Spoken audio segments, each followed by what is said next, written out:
ఈ యొక్క సాయంకాల సమయంలో మీ అందరికీ మా యొక్క హృదయపూర్వకమైన వందనాలు తెలియజేస్తున్నాం. ప్రభునందు ప్రియులారా, దేవుని యొక్క మహాకృపను బట్టి దేవుడు మనందరినీ ప్రేమిస్తున్నాడు. అందుకే దేవుడు మరొక దినము మనకు అనుగ్రహించాడు. ఈ యొక్క 2025వ సంవత్సరంలో జూన్ మొదటి నెలలో దేవుడు మనను ఈ యొక్క దినం చూచుటకు దేవుడు అవకాశం ఇచ్చిట్టున్నాడు. దీన్ని బట్టి మనకి ఏమర్థమవుతుంటున్నది? దేవుడు మనను ప్రేమిస్తుంటున్నాడు. మనము పీల్చే గాలి, మనం తినే ఆహారం దేవుడు మనకు ఇచ్చి పోషిస్తుంటున్నాడు. మనం చూస్తుంటున్నాం. దేవుడు అనగా ఎవరు? దేవుడు అనగా మహాశక్తివంతుడు. దేవుడు అనగా ఎవరు? ఆయన సర్వ సృష్టికర్త. ఆకాశమును భూమిని అందులో ఉన్న సమస్తమును కలగజేసిన వారే దేవుడు. అనగా దేవుని యొక్క స్థాయి అది.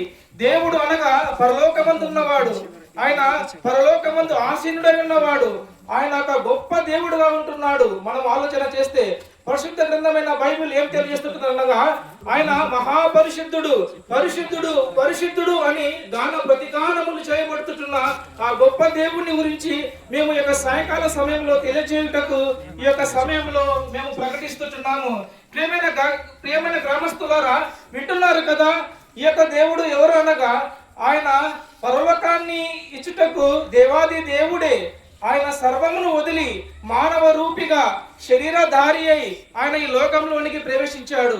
అదే డిసెంబర్ 25 అని మనము పిలుస్తాం కదా. లోకరక్షకుడు జన్మించిన దినముగా అందరూ దాన్ని ఆచరిస్తుంటారు, దానిని పాటిస్తుంటున్నారు. మంచిదే.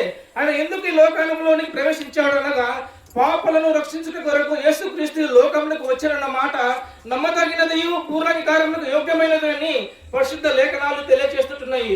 మాత్రమే కాదు, నేనే మార్గము, నేనే సత్యము, నేనే జీవము అని మన ప్రభువైన యేసుక్రీస్తు పరిశుద్ధ గ్రంథమైన బైబిల్లో తెలియజేస్తున్నాడు. అనగా ఒక మనిషి, ఒక మానవుడు ఈ లోకాన్ని విడిచి వెళ్ళిపోయాక 2 స్థానాలు ఉంటున్నాయి. ఇంతవరకు మేము పాడిన పాట అదే.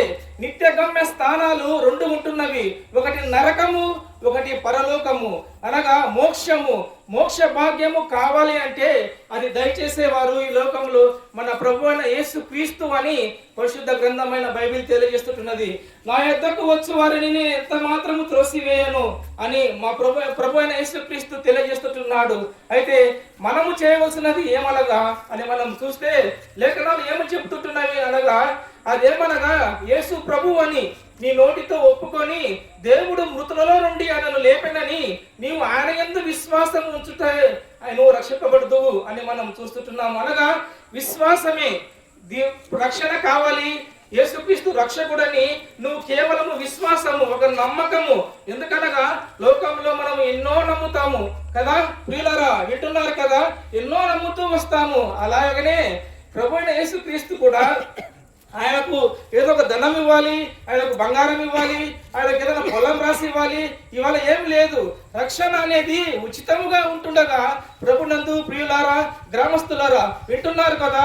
కేవలము విశ్వాసము ద్వారా పరలోక రాజ్యాన్ని ప్రభువైన యేసుక్రీస్తు వారు ఇచ్చేటకు సిద్ధంగా ఉంటుండగా మీరు ఆలోచించవలసిన వారు వింటున్నారు. ఎందుకనగా పరిశుద్ధ గ్రంథం తెలియజేస్తున్న మాట ఏదనగా మన పౌరస్థితి పరలోకమందు ఉన్నది. అక్కడ నుండి ప్రభువైన యేసుక్రీస్తు రానయ్యున్నాడు. మొదటిసారిగా ప్రభువైన యేసుక్రీస్తు వచ్చాడు. ఎందుకనగా ప్రాణము పెట్టుటకు, నశించిన దానిని వెతికి రక్షించుట కొరకు యేసుక్రీస్తు లోకంలోకి వచ్చెను అని మనం చూస్తున్నాము.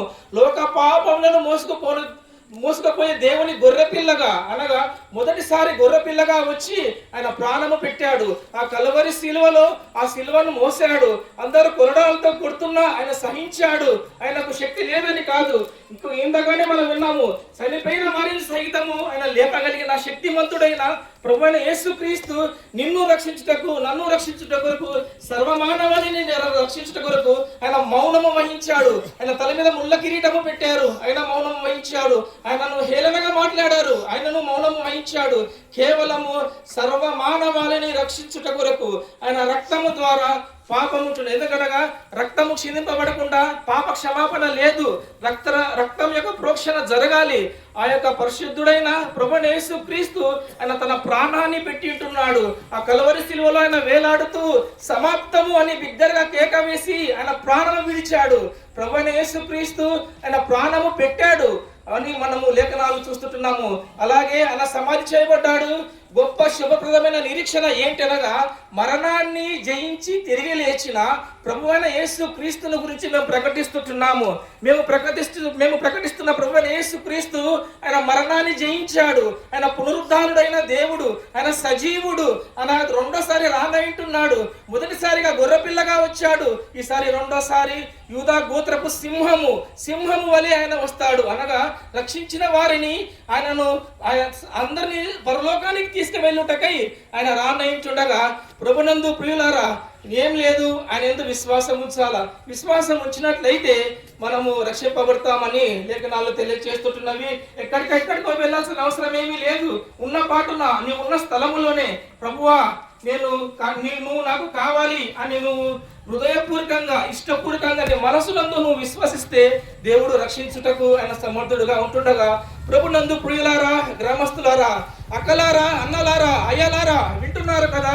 లోకరక్షకుడు ప్రభువైన యేసుక్రీస్తు ఆయన ఎందుకు విశ్వాసం ఉంచండి.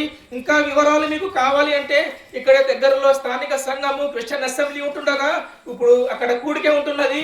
ఇంకా మీకు ఎక్కువైన వివరాలు కావాలంటే అక్కడికి వచ్చినట్లయితే దైవ సేవకులు ఉంటున్నారు. వారు మీకు ఇంకా అనేక విషయాలు తెలియపరుస్తారు. కనుక అక్కడికి వచ్చి లోకరక్షకుడైన ప్రభువైన యేసుక్రీస్తు ఇచ్చే ఆ రక్షణ భాగ్యాన్ని పొందాలని నేను మనవి చేస్తుంటున్నాను. ఇంతటితో దేవుడు ఈ వాక్యాన్ని దీవించును గాక. చిన్న మాట ప్రార్థించుకుందాం.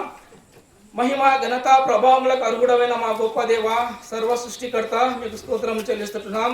నీవు లోకరక్షకుడవని సర్వమానవాళి రక్షించుట కొరకు దేవాది దేవుడవైన నీవు సర్వమును వదిలి నా ప్రభా శరీరధారిగా కృపా సత్య సంపూర్ణగా నీవు ప్రభా ఈ లోకంలోకి వచ్చావని నా ప్రభా నీ లేఖనాలను బట్టి నా ప్రభా ఇక్కడ నా తండ్రి ఈ సమయంలో ఈ సాయకాల సమయంలో గ్రామస్తులందరికీ నా ప్రభా మీ కృపను బట్టి నీ వాక్యాన్ని తెలియచేయటకు మాకిచ్చిన అవకాశానికి స్తోత్రం చెల్లిస్తున్నాం.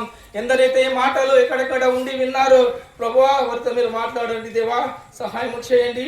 వారు ప్రభా మార్గము సత్యము జీవమైన ప్రభా యేసుక్రీస్తు అయిన నిన్ను నమ్ముటకు నా ప్రభా వారి యుద్ధకు వచ్చుటకు సహాయం చేయండి. ఈ గ్రామాన్ని దీవించండి, వారి యొక్క పొలాలు దీవించండి, వాళ్ళు చేస్తున్న పనిని దీవించండి, వారి పిల్లలు వారి కుటుంబాలను దీవించండి.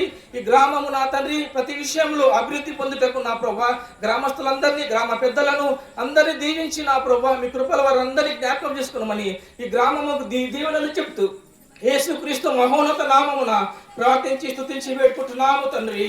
ఆమేన్.